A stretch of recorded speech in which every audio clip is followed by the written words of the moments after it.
প্রিয় শিক্ষার্থী, আমরা তোমাদেরকে আগেই বলেছিলাম যে আমরা পরিসংখ্যানের উপরে বেশ কিছু ভিডিও নিয়ে আসবো, বেশ কিছু টিউটোরিয়াল নিয়ে আসবো। তো আমরা আজকে থেকে শুরু করছি পরিসংখ্যানের উপরে বেশ কিছু টিউটোরিয়াল। তোমরা জানো অনেকেই যে পরিসংখ্যান একটা বিষয়, এটা খুবই গুরুত্বপূর্ণ একটা বিষয়।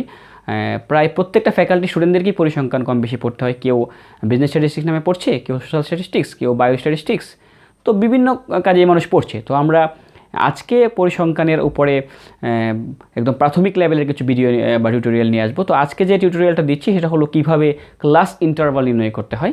আসলে দেখবো তোমরা ডাটা প্রেজেন্টেশন বা ডাটা ক্লাসিফিকেশনের ক্ষেত্রে ক্লাস ইন্টারভাল একটা খুব গুরুত্বপূর্ণ বিষয়। তো আমরা দেখবো কীভাবে আজকে ক্লাস ইন্টারভাল নির্ণয় করতে হয়। তো প্রিয় শিক্ষার্থী, চলে যাই আমরা মূল টিউটোরিয়ালে।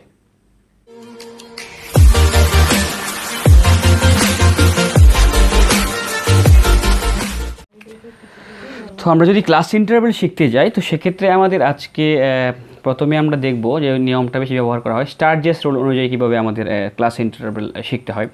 তো সেক্ষেত্রে যদি ক্লাস ইন্টারভাল বের করতে চাই আমরা ডাটা ক্লাসিফিকেশন প্রেজেন্টেশনের ক্ষেত্রে, তো স্টারজেস রুলের একটা সূত্র আছে, আমরা এটা ফলো করব। তো স্টারজেস সূত্রটা হলো এরকম: class interval equal to range divided by 1 plus 3.322 log n। সেটা আবার দেখো, class interval equal to range divided by 1 plus 3.322 log n। আচ্ছা, এখানে আমাদের তাহলে এইখানে দুইটা ইস্যু আমাদের বের করে নিতে হবে আমাদের ডাটাগুলো থেকে। একটা হলো রেঞ্জ বের করতে হবে, একটা হলো n বের করতে হবে। n বোঝাচ্ছে এখানে কতগুলো ডাটা দেওয়া আছে, আর রেঞ্জ হলো আমাদের যেটা টোটাল যে ডাটাগুলো দেওয়া আছে সর্বোচ্চ মান থেকে সর্বনিম্ন মানের যে ব্যাপ্তি বা পার্থক্য, এটাকে বলছি আমরা রেঞ্জ। আচ্ছা, যদি আমরা ধরে নিই একটা যে কোনো একটা অঙ্কের ক্ষেত্রে যদি আমরা ধরে নিই যে আমাদের রেঞ্জ দেওয়া আছে মনে করো 645 একটা ম্যাথের, আবার আমরা লিখলাম 1 প্লাস 3.322 লগ এনের মান আমরা ধরে নিলাম 35। ওকে, তো এখন যদি আমরা ক্যালকুলেশন করলে আমরা পাবো এখানে 645, আর এখানে যদি আমরা ক্যালকুলেশন করি তাহলে পাবো আমরা 1 প্লাস 5.129। ওকে, তো আমরা যদি এখন আরও নিচে যাই তাহলে 645 ডিভাইডেড বাই 6.129, এবং যদি আমরা ক্যালকুলেশন করে টোটাল ভাগ করি তাহলে আমরা পাবো 105.2374। ওকে, এবার আমরা যে ক্লাস ইন্টারভালটা পেয়েছি এটা 105.2374, তো 105.2374। তো এখন এটা একটা অড লাগছে, এরকম যদি তোমরা কখনো পাও তাহলে তোমাদের সুবিধা মতো একটা, যেমন আমাদের 100 নিলে সুবিধা হয়, কাছাকাছি একটা ক্লাস ইন্টারভাল তোমরা নিতে পারবে। সেক্ষেত্রে তোমরা একটু লিখে দিবে, এরকম লিখে দিতে পারো: for convenient calculation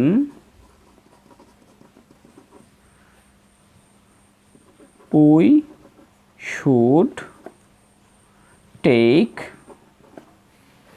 class interval। এরকম লিখে তোমার এখানে 105 আছে, আমরা এটাকে আমাদের সুবিধার জন্য একটা সুন্দর মান নিয়ে এলাম 100, ক্লাস ইন্টারভাল এস 100। অর্থাৎ আমরা আমাদের সহজ গণনার জন্য এটার অর্থ হলো আমাদের নেওয়া উচিত 100। 100কে যদি আমরা ক্লাস ইন্টারভাল নেই তাহলে এরকম হতে পারে, যেমন তুমি 11 পেলে, তুমি 10 নিলে, তুমি মনে করো 16 পেলে বা 14 পেলে তুমি 15 নিলে, অথবা তুমি 21-22 পেলে তুমি 20 নিলে, এরকম কাছাকাছি একটা রাউন্ড ফিগার যদি আমরা নিই তাহলে আমাদের কাজ করতে সুবিধা হয়। আমরা আবারও দেখি, আমরা যদি স্টারজেস রুল অনুযায়ী কখনো ক্লাস ইন্টারভাল বের করতে যাই, তো সেক্ষেত্রে আমাদের লক্ষ্য করো আমরা সূত্র ব্যবহার করব class interval equal to range 1 plus 3.322 log n। তো আমরা সেখানে রেঞ্জটা আগে বের করে নেব এবং n এর মান তো আমরা পেয়ে যাবো ডেটা সংখ্যা থেকে। রেঞ্জ বলতে আমরা কি বুঝি, যে ডেটাগুলো দেওয়া থাকবে সর্বোচ্চ মান থেকে সর্বনিম্ন যে মান এটার বিয়োগফল, আর n দ্বারা বুঝি ডেটাগুলোর সংখ্যা। তো সবগুলো মান যদি আমরা বসিয়ে ক্যালকুলেশন করি তাহলে তো আমরা ইজিলি পেয়ে যাবো হলো ক্লাস ইন্টারভাল। এটা যদি আমরা ফ্র্যাকশন মান বা একটু অড মান চলে আসে তাহলে আমরা একটা কনভেনিয়েন্ট ক্যালকুলেশনের জন্য আমরা আমাদের কাছাকাছি একটা রাউন্ড ফিগারকে নিয়ে যেমন এখানে 105 আসছে, আমরা এখানে 100কে নিয়ে নিছি। তো আশা করি তোমরা বুঝতে পারছো কীভাবে স্টারজেস রুল অনুযায়ী তোমরা ক্লাস ইন্টারভাল বের করবে। আর সবসময় এই নিয়মটা বের করা উচিত। দেখা যায় অনেক অঙ্কের ক্ষেত্রে ক্লাস ইন্টারভাল দেয়া থাকে, যদি দেয়া থাকে সেক্ষেত্রে তো আর বের করার দরকার না, যদি দেওয়া না থাকে সেক্ষেত্রে আমরা এভাবে ক্লাস ইন্টারভাল বের করবো। আশা করি তোমরা বুঝতে পারছো। সবাইকে ধন্যবাদ।